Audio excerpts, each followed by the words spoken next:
Really? I feel like my stock is down. You know, I feel like Why wouldn't you want the president of the I don't know. nation? It's sad. Sorry. So Alex keeps thanking me for doing this event. And I'm like, no, thank you. I needed this. I need this. Uh, an old beat up boxer, you know, in the ring one last time.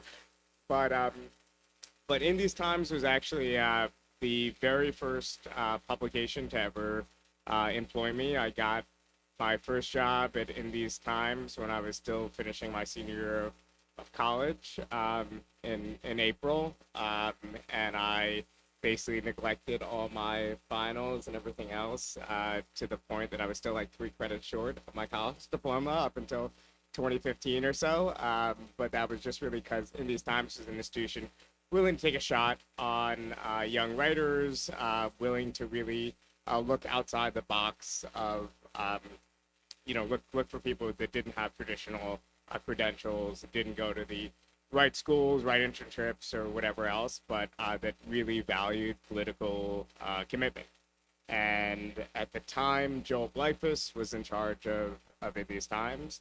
Alex Han just took over as executive director, and I couldn't be more pleased. So this is in part to talk about Alex's plan, the state of left media in general, and In These Times, very particular role to play. So I guess to begin with, Alex, I'm wondering whether you could tell us a little bit about your background as an activist, how you came to the left, and kind of everything up until now in 2 to 3 minutes. All right. We want to start at the very beginning. Very beginning. All right. When did your parents meet? Yeah. 1970. I want to say 1975. But I'm not totally sure. I could text my mom. Well, thank you again, Bhaskar, for agreeing to do this. Thanks to everyone for coming out on a Wednesday night, an 8:30 late event, at least for me, on a Wednesday. You know, I was born, and I'll just put a date on it. I'll age myself. I was born in 1980 in Detroit to parents who had immigrated from South Korea, somehow found themselves in Detroit in the 1970s. Not the most common place for Korean immigrants. Part of kind of one of the first waves of East Asian immigration, you know, after the Hart-Celler Act. I grew up in Detroit, in the suburbs of Detroit, and kind of grew up in deindustrialization, like in watching it happen all around. My dad was a union officer, a union grievance officer, did the newsletter. I was actually reminded last summer by a friend when I was considering this role at In These Times, that in the 90s at one point, I was doing a punk zine, and my dad was doing his union newsletter. And so we actually split the cost of word processing software at the time, so that we weren't sitting at the dining table with X-Acto knives and rubber cement. But I was politicized in a lot of different ways, right? By being a child of immigrants, I was politicized by, you know, the union experience of my dad, by the experience of both of my parents. And really, like a lot of people my age, came into activism through the global justice movement in the late 90s and early 2000s, the battle in Seattle, protests against the IMF and the World Bank. But after a couple years of that, I didn't go to college at all. And at some point, while when I was a teenager, I kind of thought I wouldn't have a job ever, I realized I needed to have a job to pay rent. So I found a job canvassing with an organization called New York Acorn, which I had read about having done squatting campaigns. And I'm taking more than your 2 or 3 minutes. No, keep going. I worked as a community organizer here in Brooklyn, in Queens, at a really important moment in 2001, which was the first year, I think, of the term limits, the first year of a 4-to-1 match on small contributions in New York City elections, and also the first election cycle of an organization called the Working Families Party, whose office was like 6 feet away from the desk that I worked closely with them. So that was a really formative experience. After 2001, I went back to the Midwest, to Chicago. I wanted to continue organizing, but in part because of my background, I wanted to work in labor. And so I found a job at a union, a very small union at the time of home healthcare workers and called SEIU Local 880. Worked as an organizer, helped to grow that union from a union of 8,000 members to representing over 90,000 workers at its peak. I spent over 10 years as vice president of a merged SEIU megalocal, SEIU Healthcare Illinois, Indiana, Missouri, and Kansas, representing healthcare and childcare workers around the Midwest. And as a part of that, really spent a chunk of time trying to build movement politics in Chicago, particularly. Working together with, in 2010, when a new leadership came into the Chicago Teachers Union, I actually wrote a piece for Jacobin, I think after Karen Lewis's untimely passing a couple of years ago, kind of talking about that experience, right? And seeing CORE and the rank and file members of the Teachers Union kind of stand up to fight to take their union over. Being somebody who was a doubter, but who said, well, why the hell not? Like somebody's giving it a try. And so once Karen Lewis won that presidency, our union worked very closely with them to build and develop labor coalitions, community labor, and politics.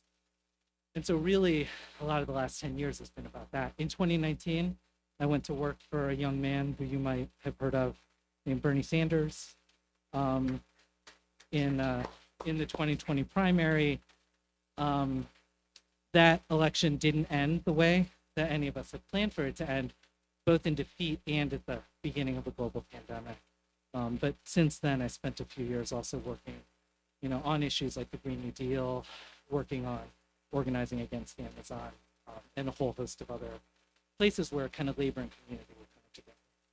So, as a leftist from the Midwest, kind of how did In These Times come in? Obviously, you spent a lot of time in Chicago. In These Times, I think, really distinguished itself from other publications. I'm the founding editor of Jacobin. I'm now the president of The Nation magazine. Both those publications are based in New York. Mother Jones, which now is kind of, ambiguous where it is politically, but historically, kind of, a left to center publication, is out on the West Coast. What really was distinct about In These Times was kind of that it was, it's in Chicago, and it was covering things like the Chicago Teachers Union, well before any of the national kind of left media was paying attention. It had a particular emphasis on labor, on a lot of other issues. Kind of there's that rural America effort, that I guess continues, right? Yeah. And so how did In These Times kind of intersect with your work, and when did you first kind of become aware of it? I think I first read In These Times, I was probably 16 or 17 years old. And I think I have this picture in my head of being in a record store. And some of you are younger, some of you are older. But before the internet was widely, before it was like an actual source of information, I just have this memory of a magazine rack in kind of a used record store that had all the political magazines. So we have Adbusters, The Nation, The Progressive, In These Times, some socialist magazines too. I'm trying to against the current, all sorts of other magazines. And as somebody who was hungry to learn that information, if I had the money, I would grab all of them and read them. And I do think In These Times, being based in Chicago, being based in the Midwest, and really focused on labor, it had like a really particular impact. When I started organizing in Chicago, In These Times is a real institution in Chicago.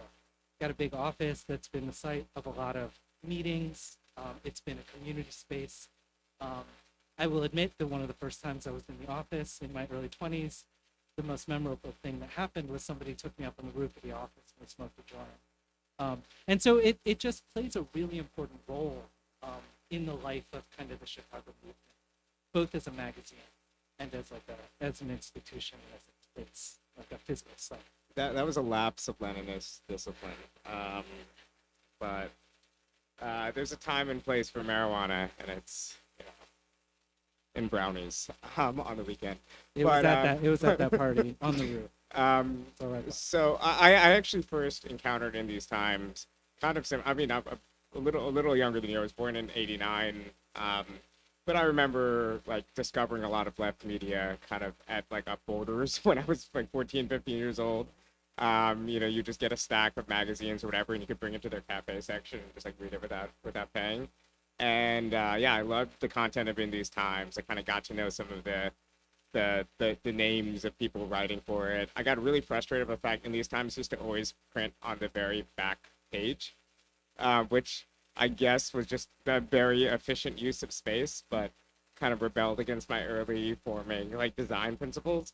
And right next to it, I had like Adbusters, which was the other extreme. It was just like bizarre, nonsensical statements and like images without any content really. Like they would have like one article, then like a bunch of like weird collages, and Crime Think was similar there. So I had to pick between like the very ugly substance of In These Times and like the like sleep under the stars, like burn down like a field, like whatever. And that was content. how Jacobin was born. And Wow, yeah, what I is picked this? I That's picked amazing. In These Times and substance, but yeah, Jacobin I think takes more from the art, took more from the art direction of Adbusters. In These Times is now has now a far superior art direction than what it used to have. Not to insult people, I think it was mostly just like, yeah, it didn't look good. I don't know. What can I say? No, It it looks wasn't. great. It wasn't supposed to look good. I don't think. Yeah, They weren't yeah, trying. for sure. So- Joel Blyfus once told me that he wanted to do a intentionally shitty version of the Nation cruise that would be on like a very rustic like riverboat that would go down the Mississippi. And he's like, yeah, if people get tetanus or whatever, like all the better. It's part of the experience. And that was never followed through with. I think Katrina would be very mad if I just spoke that into existence and this started we happening. we still might do. Yeah, that. yeah, Yeah, but, Joel and I have been talking a lot. But, so what do you see as the one particular role? Okay, so let's go back to the way that you related to a publication, kind of as an activist engaging in movements. Because it always seemed to me that there's many different ways a publication can relate to the movement. Those of us who come from kind of a more like traditional socialists, like my ideal type version of a publication would be a publication that is both dynamic and open and filled with debate and contestation, but that's also a vehicle of a party or an organization. We don't really have that sort of mass party or organization in the U.S., even though DSA is great and probably the closest thing we've had to it in many years. So essentially, publications like Jacobin and In These Times and The Nation, all these other publications have to kind of be their own voices and determine their own kind of line of commentary and have their own set of political development that's in parallel to things going on the ground. And there's kind of this parallel relationship where obviously if you start attacking organic movements, or you start attacking like things that the left, your readership is excited about, um, you won't have a readership for long. But there is like a bit of distance and separation. So I'm wondering how do you see kind of the role of a publication engaging with movements? Do we just follow them? Do we try to give them direction? Is there something inherently undemocratic about like a handful of journalists, editors, kind of ideologues in a sense, kind of giving that direction in the absence of a democratic organization? Like how do you see those contradictions, or do you maybe not see a contradiction at all? I mean, I kind of think back to a bit of what, when I was an organizer in the aughts in Chicago, reading In These Times, reading the labor writing of David Moberg, reading Salim Muwakkil and his writing about Black Chicago and Black politics and its intersection with kind of the left and progressives. I actually think one thing I learned from that was that we have to actually just like, when the tension exists is when constructive debate can happen. Where tension exists is where we need to figure out how to live in a sustainable way, especially when we don't have organs of mass organization, right? And I do think we've been, I think, coming closer to it. I think it's also important to remember, and I've been thinking about this a lot over the last few months, In These Times was founded in 1976. It's a very particular moment in time. It was founded, by a set of people. Many of the people kind of around it, involved in it, and engaged in it, would, in the few years after, go on to found the Democratic Socialist Movement, right? people from, Democratic Socialist Organizing Committee, New American Movement. These were people who were involved and engaged in that. It also came out of, and I like to shift gears a little bit. There's some parallels with the moment now, in that a lot of the energy then was about democratizing the labor movement, from the mine workers for democracy in the early to mid 70s into the steel workers, where there was a direct election campaign in 1976, 1975 maybe, that brought in a lot of people from all over the country to Chicago to engage in that. Some of them stayed. There's been kind of building since then, and it's not a direct line from there. But I do think there's something about how do we actually have publications that allow for that debate, that kind of live in that tension and help those movements to grow. So our role is not to direct those movements. Our role is not to cheerlead those movements. Our role is to engage in them, and that's a messy and complicated process. But it's that kind of mess and complication that we should be trying to step into. So what do you see as kind of um, the short term, the medium term plan for in these times? Like obviously, in these times, I think next to Labor Notes, it was kind of the publication on the left, really focused in the labor movement. Obviously now with the United Auto Workers and with the Teamsters, there's like a big new opening in the labor movement.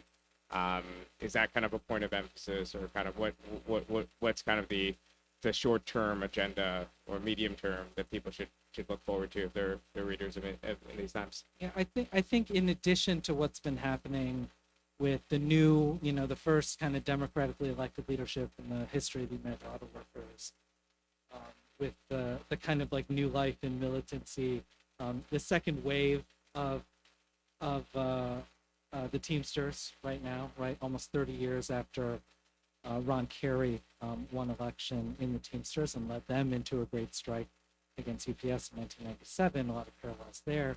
We just ran a piece about, a rank and file caucus, a reform caucus inside the United Food and Commercial Workers Union.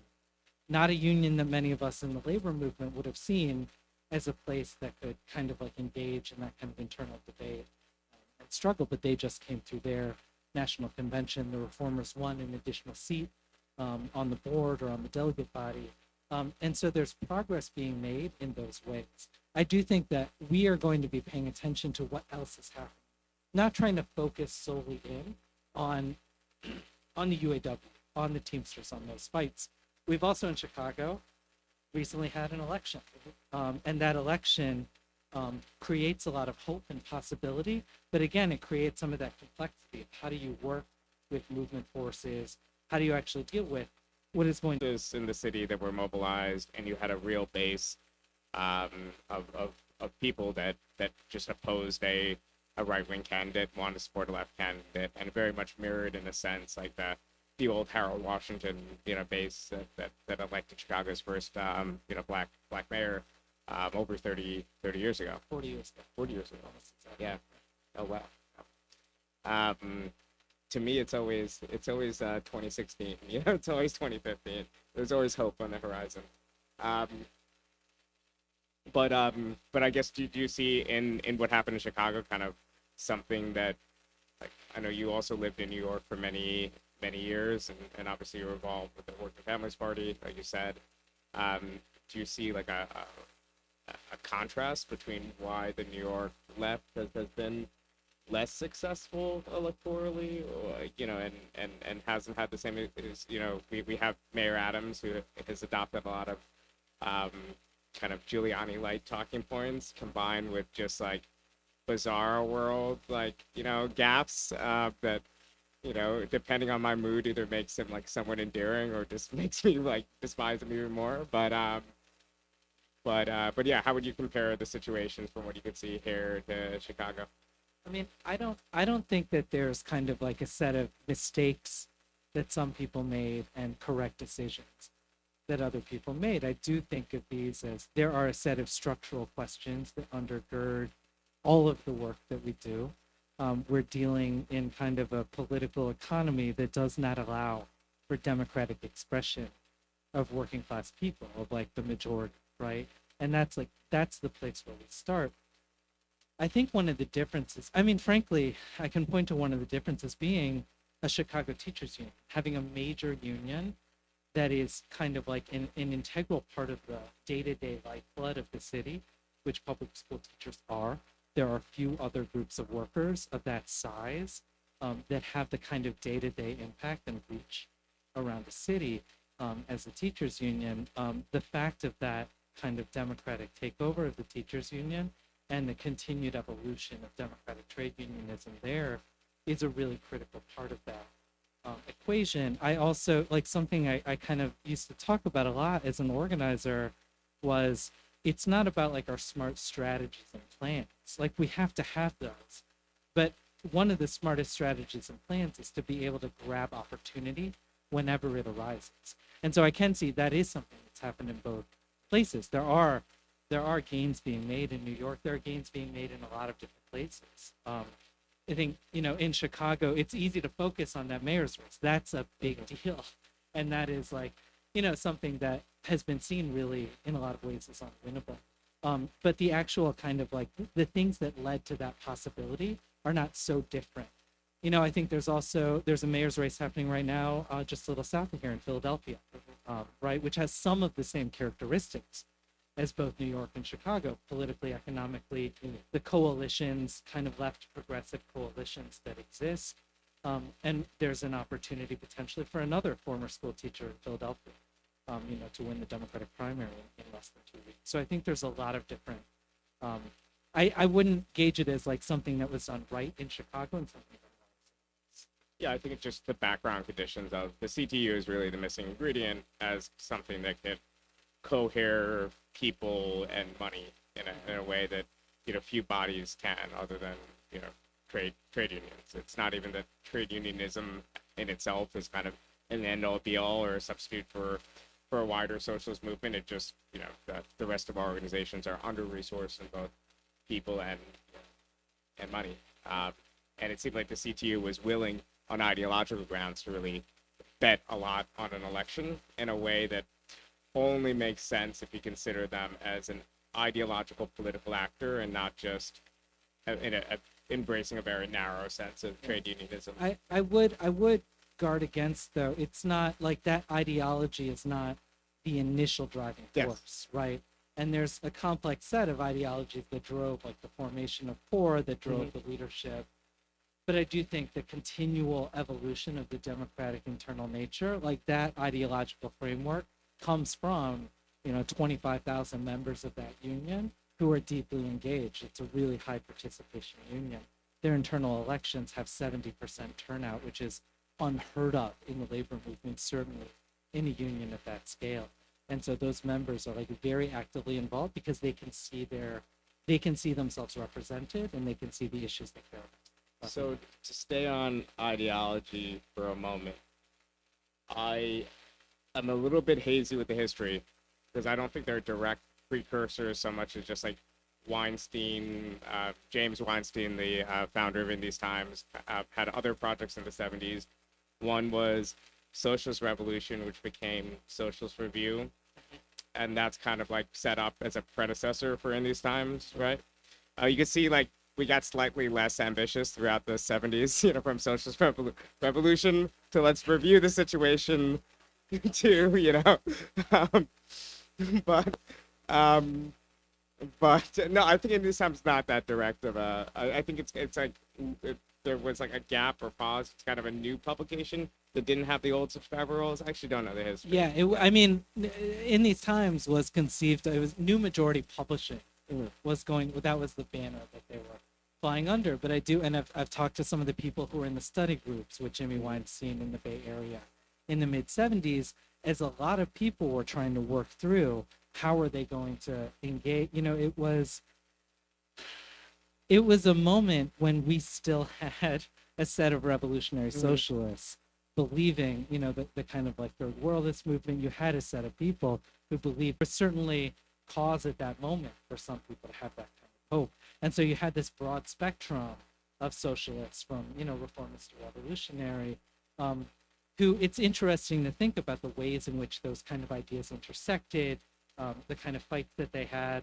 I mean, we see challenges, obviously, and it's not something that it's happening in every organization, and a lot of other mass-based organizations. DSA is going through a lot of, I wouldn't even call them challenges, but there's internal debates forming in different ways. And that's not dissimilar from that early to mid 70s moment as well. That's the reason why In These Times is still a California-based nonprofit. So if any of you, you know, want a tax deduction or otherwise want to support their work, you could donate.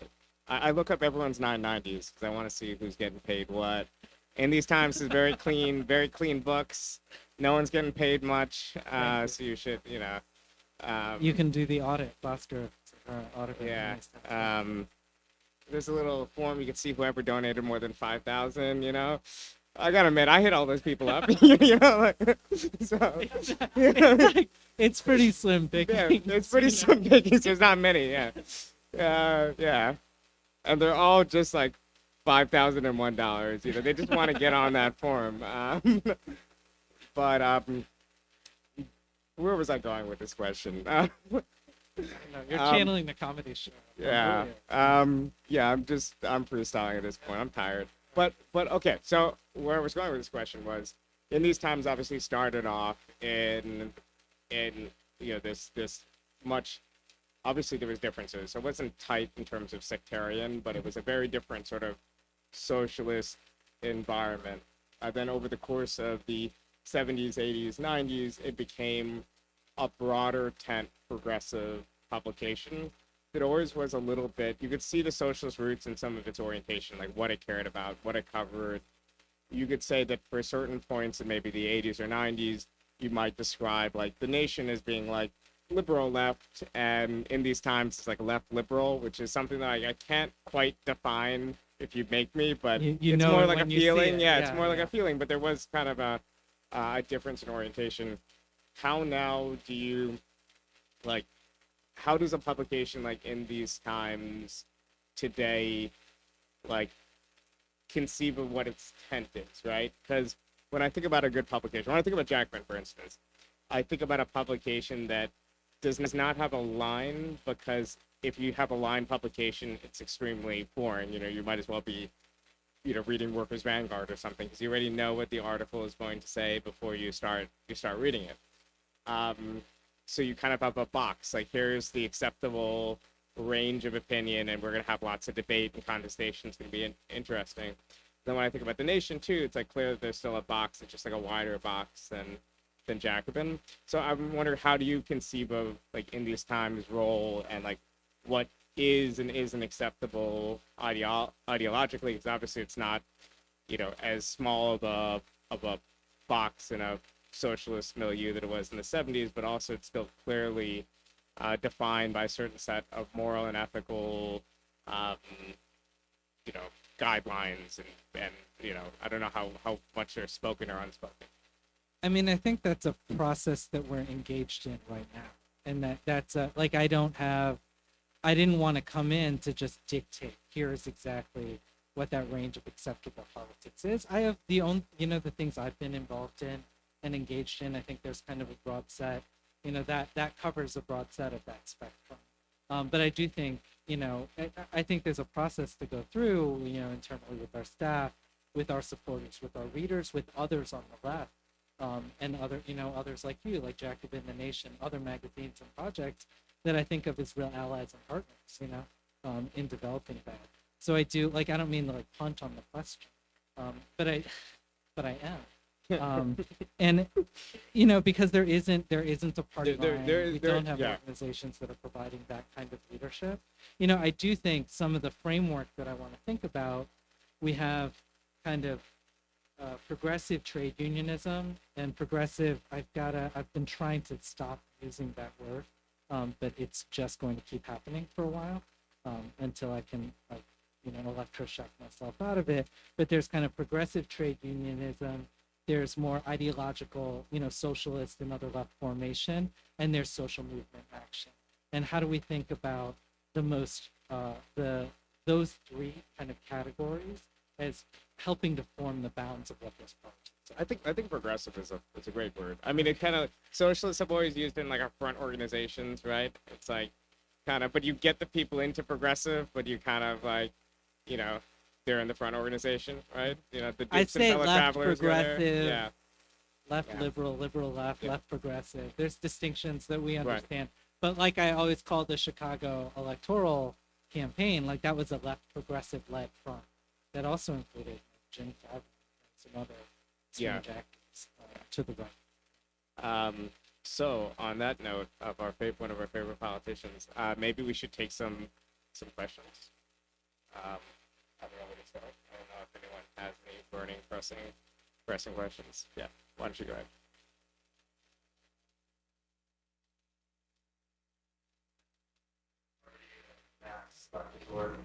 Um, like the DSA doesn't really have a functional organ.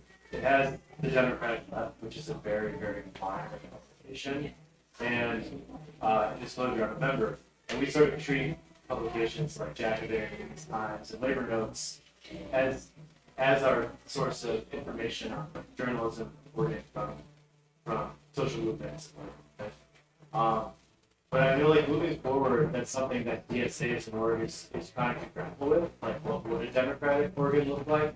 And at our convention this summer, there's a resolution about reviving the Democratic Left, which is our de facto organ, and making it into like a vibrant publication that's like has mass appeal and all this. I think it's quite possible that that resolution would pass.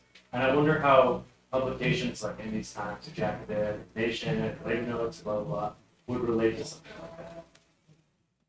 Well, I want to take 1 second, and this might be actually against the spirit of the question, but we do have a free 1-year subscription offer for DSA members. So if you go to indiestimes.com, if you're in the room, there's QR codes. Who needs a Democratic left when you got that? You know, Yeah, I know, exactly. cheaper than At your least- dues. You at could just least for- cancel those, and Bhaskar said it, not me. Don't. I mean, I would, in a lot of ways, I would welcome that. I would welcome a revived Democratic left. I do kind of think that there is, you know, Bhaskar and I are sitting up here, somehow two people representing 3 publications, you know, kind of important legacy publications, kind of newer energy like Jacobin. But I do, you know, at some point in the 70s, there were probably 30 different, you know, socialist publications that had a staff. Now, frequently that staff, you know, the Democratic Centralist organizations, different kind of groupings. But I think there's a lot of space for that. And I would actually, frankly, welcome that as kind of like forming a pole with which we could figure out how to interact. And I think in a constructive way. Again, it goes to that question of tension. Like, how do we create useful tension? And I do think there is something about the debate and discussion that can happen between publications that can help to create tension that doesn't kind of bubble up into bigger things.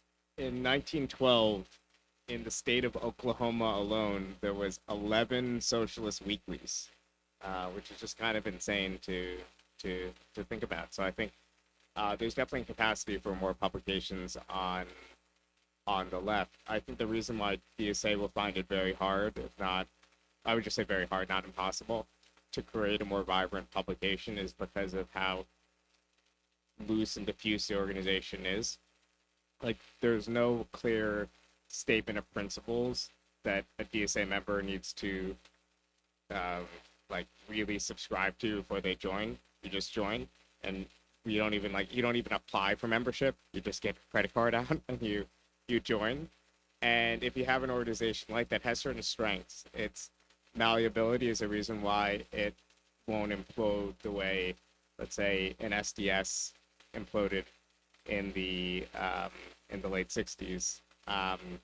But it also means that it's just not clear to me that Democratic left can be a venue where different parts of DSA lays out kind of their opinions about the course of events, about what DSA should be doing, what the programmatic lines are, and debates without before having some sort of like membership structure, which in itself has certain like pitfalls. So it's just hard for me to imagine what a revived Democratic left would be, because right now the Democratic left that is put out is very careful. You could tell that they're trying to avoid certain debates and just figure out the points of unity. Like, let's have an interview with this figure on a broad, topic. Let's do report backs on things our chapters are doing. And the reason why there aren't some of the debates that needs to be happening in our movement in a more coherent form is just because I think they're avoiding certain tensions or certain like balancing. It's impossible to figure out what percentage of the Democratic left should have this perspective versus the counter perspective when it's not really clear what perspective is dominant within DSA or who has the democratic right to say more. And even publications like Jacobin, like in these times, like the Nation, don't really engage that often in intra DSA disputes for that reason, because it's not really worth the trouble of kind of parsing out and winning a debate with an organization when instead you could focus on the outward tasks of like propagandizing or reaching people who are not in the tent. So I think it's just complicated for DSA, and also without its own avenue to bring in revenue, these publications will just be dependent on whatever money they're given from DSA, which will be pretty minimal because DSA has a lot of like other organizing and staff maintenance and other goals. But if you give these publications that DSA have the autonomy to kind of bring in new revenue and seek subscriptions the way Jacobin in these times do, then you would also create the need for like permanent staff. And for an ideological publication, having permanent staff in itself creates an independent pool. So now instead of just having the membership, the staff of the organization, and the elected NPC, you now create like a separate editorial board, which more often than not will end up over time gravitating towards whatever staff bureaucracy exists within DSA. Just historically, like I happen to agree with the staff bureaucracy of DSA, but I mean historically that's the way it works in all political parties that have publications. So I think it's just all this is a very convoluted way of saying it's complex, and I don't see it working beyond the kind of what's being done now, which is just like good material on the margin. I think with more investment it could be made even better, but I don't think that there'll be like mass circulation alternatives to the existing publications. But yeah, I have vested interest in thinking that. How do we scale that media, and how do we contend with the fact that the right has like 10 times the budget? 100 times. 100 times, yeah, fair.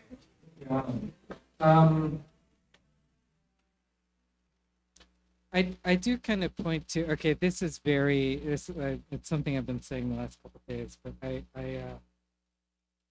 after last week, a couple of primetime cable news hosts got fired last week. I don't know if you guys heard about that. And so this week, Chris Hayes, I think a social democrat, left liberal, is the highest rated cable news host. In These Times alumni. Former and In These Nation Times alumni fellow. too, yeah. I think currently still a contributing editor maybe for the Nation. And so I'd say that just to say, again, like we have to be opportunistic. We have to be working together in a way that tries to lift up an entire ecosystem of media and publication.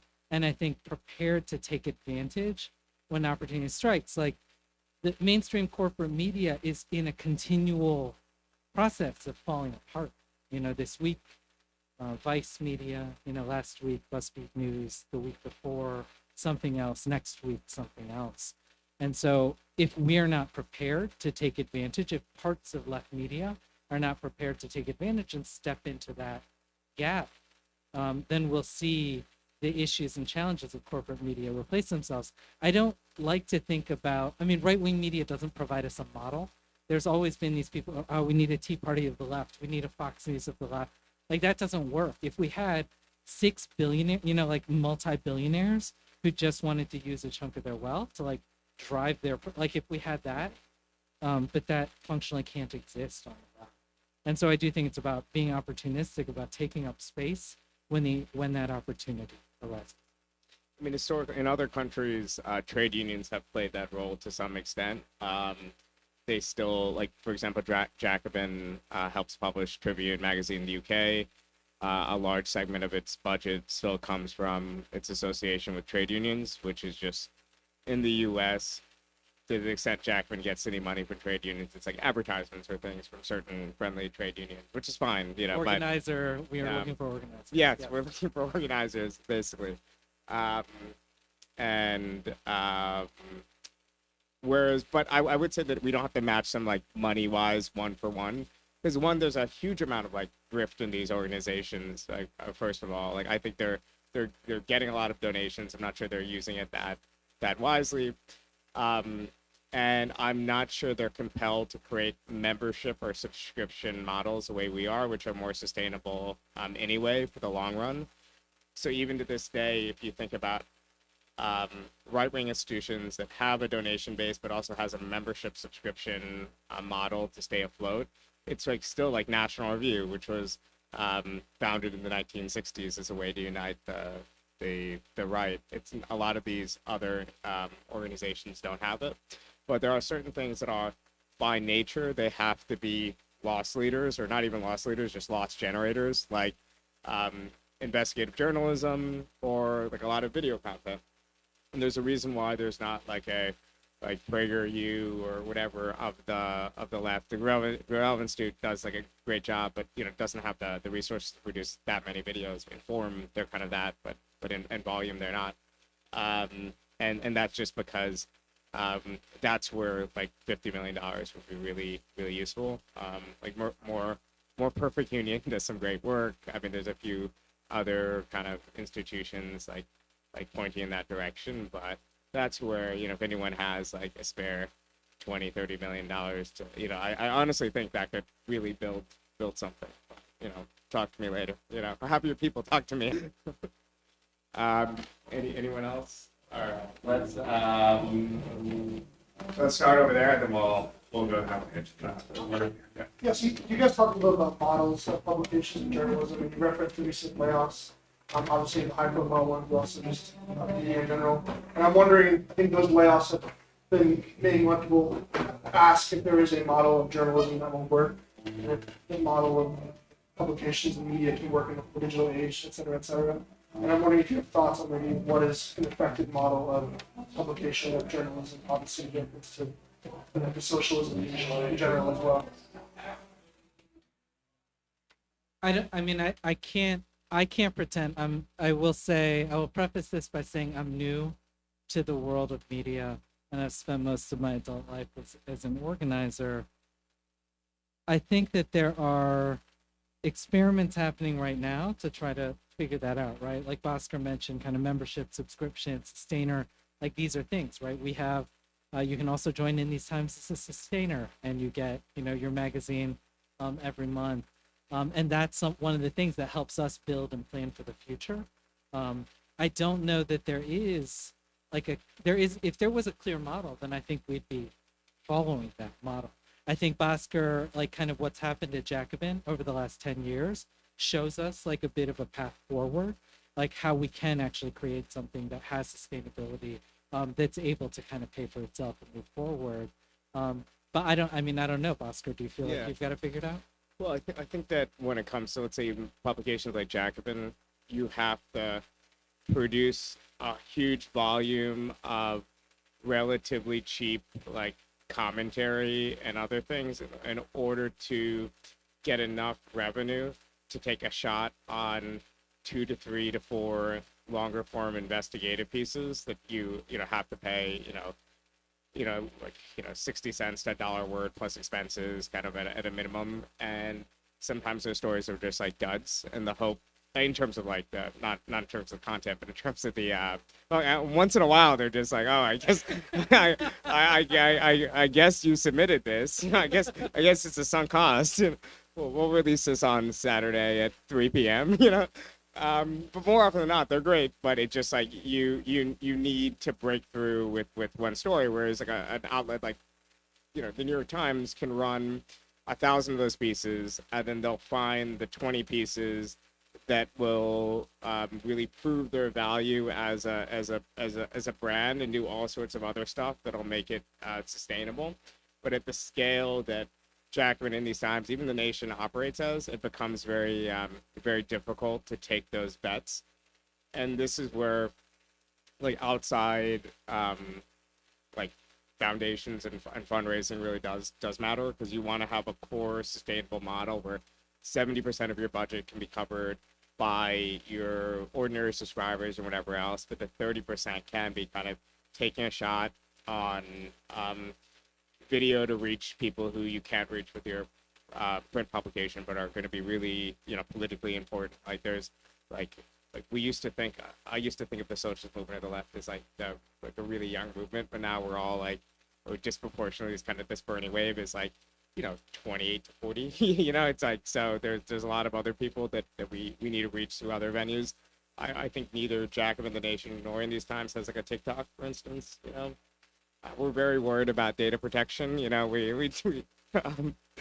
but Purely a but security issue. yeah, purely a security issue. But no, that's because of lack of resources. And the same thing with journalism. So I think it just needs to be on a bigger scale, but also with any print publication, like the marginal cost of adding, like it's very difficult for Jacobin to go from 70,000 to 80,000, 90,000 subscribers to find that kind of like those extra subscribers, where it was pretty easy in a relative sense to get to that point. For the nation, the same thing at like 100,000.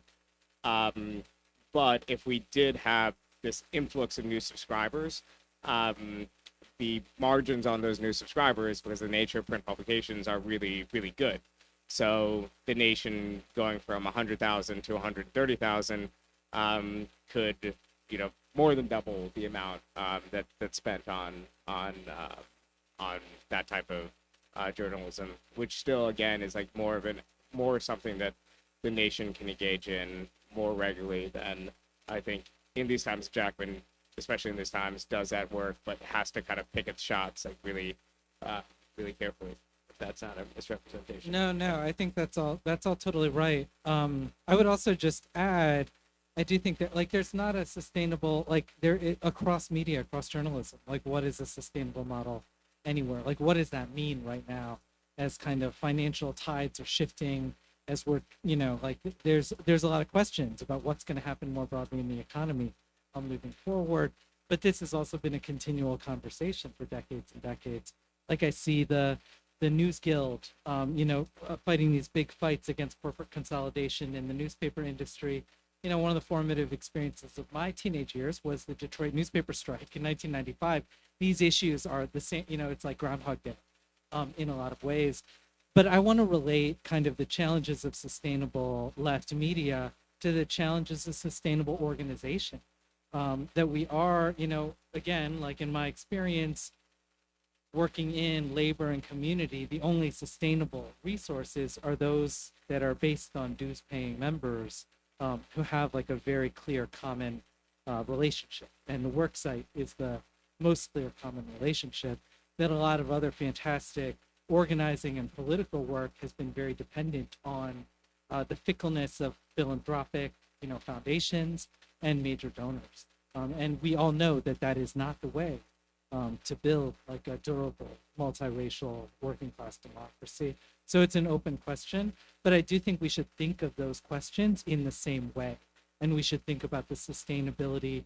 There isn't something different about media than other kind of projects, and we should think about that. But the two can go hand in hand. Like when Jacobin was growing a lot around the Bernie campaign, for a small publication with a small budget, we would spend like tens of thousands of dollars on things like Facebook ads, because like it would bring us new audience. So if someone gave us a donation, that's where we put the money in, and that's the reason why even now, when things like politically have kind of gone down, we already paid to acquire those people. We probably can't get the next 10,000 as easily, but we still have like 50-60% of them, and they're still paying $30 a month. There was more questions. Okay. Go ahead. Thank you guys. My question is just for Alex. So I remember subscribing 10 years ago in these times, And I know we're not doing because I didn't find it interesting. But I think it was actually more product at the time. I think it was just not interesting time for the left, and I think in these times, especially as like being more news oriented. And then I picked it up a few years ago, I think, and I really enjoyed it. And I'm wondering, but Joel was like big shoes to fill, the publisher, and Rick Perlstein, as well. So I'm wondering, like, we ever heard like what are actually your visions like for the magazine? What are the things like that which are totally like? I mean, it's a softball questions, kind of, but it's like. But I'm curious, like I mean, my job. You don't get to decide whether it's a no. But I have like this is my job. Like I thought these were fun things. So much are good, so much are love. And so I'm like wondering, I'm like, to the extent you want to say that, what are visions you have for changing the organization? What are things that you really want to keep and make better? I'm just curious because I've seen these times change in the past 10 years, and like, so I don't see it going up. But you have more agency than I do. I'm in a really lucky position in that most people who come in to take over any organization, especially after someone has led it for several decades and led it through a lot of really difficult times, through dark times for the left as a whole, challenging times for journalism, bigger economic times, multiple economic crises, I'm in the lucky position of there is no emergency in these times. In these times, it's a healthy publication and a healthy organization. And so what I get to do is think about how are we going to take risks to grow, understanding that we are starting on a solid foundation. And again, that's very rare. And so what I think is I'm going to go back to again, and I'm going to try to make a more concise comparison. I am I do live in Chicago. I am a Midwesterner. And I think what's just happened in Chicago and what's happening politically is something that we need to pay attention to, not just for its political and electoral ramifications, but for its ramifications around how we think about growth, how we think about movement growth, how we think about additions to a coalition that the left can be. And I think of that again, I'll just I'm gonna try to think of how honest I can be. I have been a big advocate as an organizer in Chicago of taking big risks. In 2012, when the Chicago Teachers Union was clearly moving toward a strike, their first strike in 25 years, the first large-scale strike in an American big city school district in maybe in 20 years. At a time when, teachers and teachers unions there were Hollywood movies coming out attacking teachers and teachers unions. And a lot of people in labor they would say, I remember, and I'm not going to name names, but a major local union president asking me after a meeting, is there anything you can do to get them to not go on strike? That's the natural place. We come from a defensive crouch. And that is a lot of us on the left. That's how we've learned. Like, I came up in the 90s, and the aughts. Those were not times of strength. We did not have a Bernie Sanders able to run credibly for president.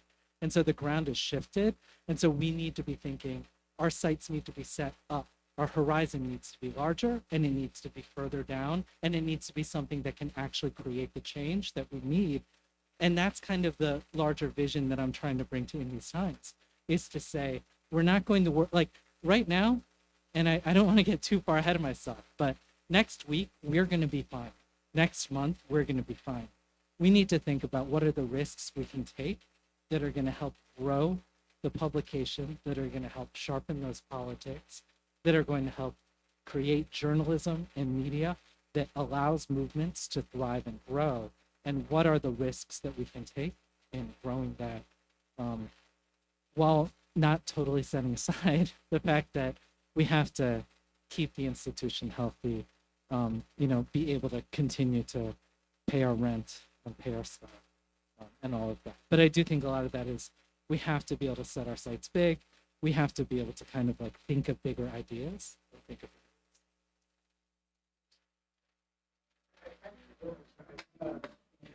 So I want to ask you something I'm thinking about a lot. I'm a contributing writer and also great for the next time decades. You see to me there are two tasks that maybe they're in conflict or maybe love seeking conflict. One is building a left progressive movement in a lot of different dimensions. which, strengthening the burning wing of the Democratic Party, I guess included in that. On the other hand, it's sort of stopping fascism, right? Stopping Trumpism and everything that's associated with it, which means we need a strong, united, popular front Democratic Party thing that's going to stop Trump next year. So how do you do both, and how do you kind of juggle those two things in a way that it doesn't end up there? I don't know. I mean, what you just said about Joe Manchin, we don't want to. We need that. So, do you see the tension between those two casts? Well, I think the immediate task for the left is to establish itself as a distinct pole in American politics. Something that says that the way things are going are not acceptable, and it's not acceptable for millions of working class people, and that we have a clear alternative that could make people's lives better and could it points to a better future. And I think combined to that is explicit identification of ourselves as democratic socialists, a broad but clear, basic kind of program that we could agree upon of what being a democratic socialist is, that's oriented to kind of bread and butter concerns that the almost all Americans, besides for the very rich, have. And at the same time, I would agree that in swing states, one should vote for Joe Biden or wherever the Democratic Party candidate in 2024. So kind of a pop frontism means that vote for Joe Biden in a general election if the alternative is Ron DeSantis, then I could definitely get on board with that. But I think often that imperative of kind of popular frontism leads us to just dissolve our identity into a much vaguer and more amorphous progressivism that ultimately will mean that the only alternative, quote unquote, that is kind of posturing as an alternative to the establishment is coming from the right, and the only kind of anger at the status quo is coming from demagogues of the right populists. And I think it's really important that we avoid that trap, and we just don't let the left go back into kind of the wilderness of just being associated with really unpopular Democratic Party politicians, and really unpopular policies, especially since the Democrats are not in opposition right now. The President of the United States is a Democrat. The Democrats run cities and states across the country, and I think we primarily need to be an oppositional force, while at the same time I would agree with voting for a Democratic Party nominee in a presidential election. I'm just going to keep going back to the Chicago mayor's race, and Chicago is a very specific place, but I do think it's important to situate it as Brandon Johnson, the first candidate of the left progressive kind of movement wing that is led that Popular Front coalition to defeat the right. And that really was what it was. In Chicago, Betsy DeVos came in and donated money. Like the players of the Trump administration were engaged. The Fraternal Order of Police was key, to Paul Dallas's campaign, the right-wing opponent to Brandon Johnson, and parts of the Democratic Party. Dick Durbin supported Paul Dallas, the right-wing candidate. We had all kinds of Democratic elected officials falling all over themselves to support him. And so I do think it outlines where it's possible. And it's, again, the largest scale campaign in recent memory where the left has led that coalition and others have had to fall in line behind it. And I do think there's different ways to conceive of a popular front. And I think that there are different moments in time in the electoral cycle when we can take different tactics. And there are times when we're going to diverge, and there are times when we come together. And I do, over the next year and a half, I really look forward to figuring out how we're going to engage in that conversation in a way that provides more clarity than there was before. I think it's also important to understand that there's no easy solution, and really no solution in the short term. It's just how are we making progress toward that. So I think we'll just do one question, but Alex, I think, will be around, right? We're not going to leave for the back door. Yeah, I'll be hanging. Yeah. Go ahead. So I know this has been touched on a little bit, but just to kind of hammer home, in the post-Bernie left, DSA and the left more broadly has really had to contend with sort of a base that was really energized during the first two Bernie campaigns and has since, declined.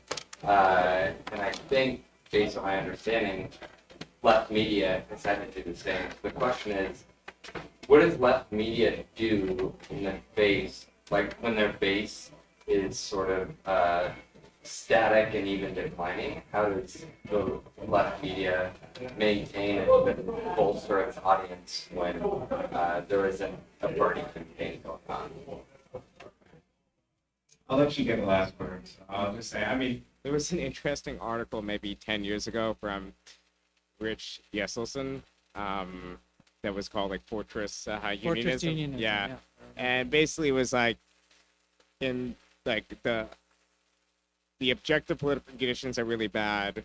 Why are we taking so many gambles in the union movement on new organizing campaigns? This might be the moment where we just need to kind of like hunker down and survive and kind of like try to maintain levels of union density, try to like do a variety of things. He wasn't just saying like just do nothing for 10 years, but rather than more ambitious campaigns.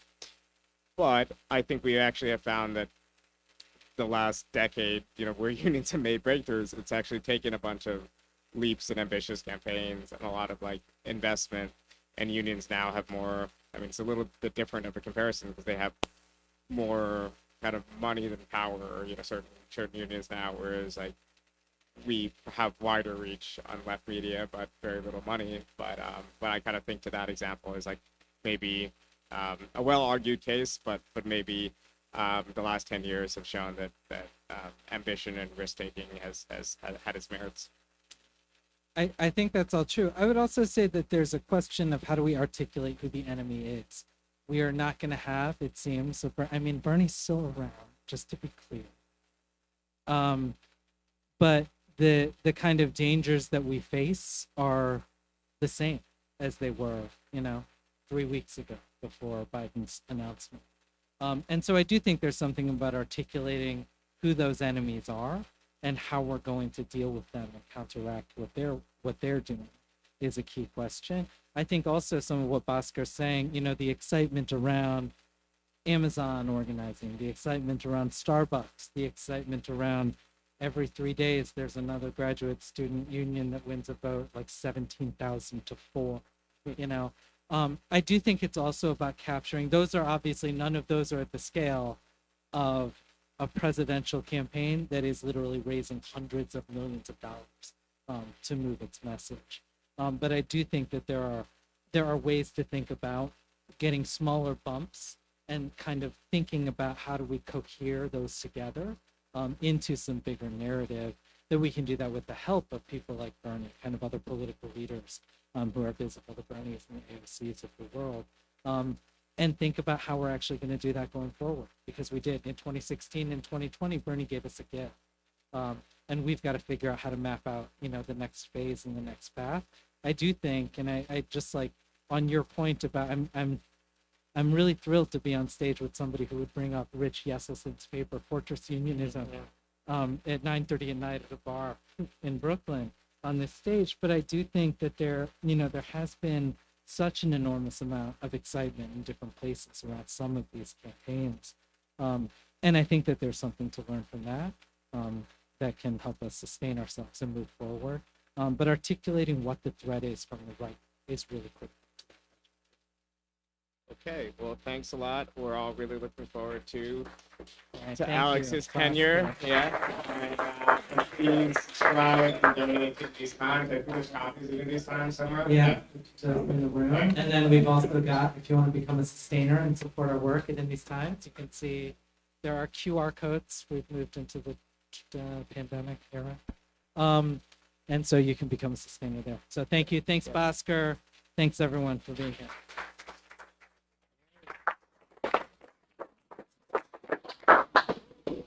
Probably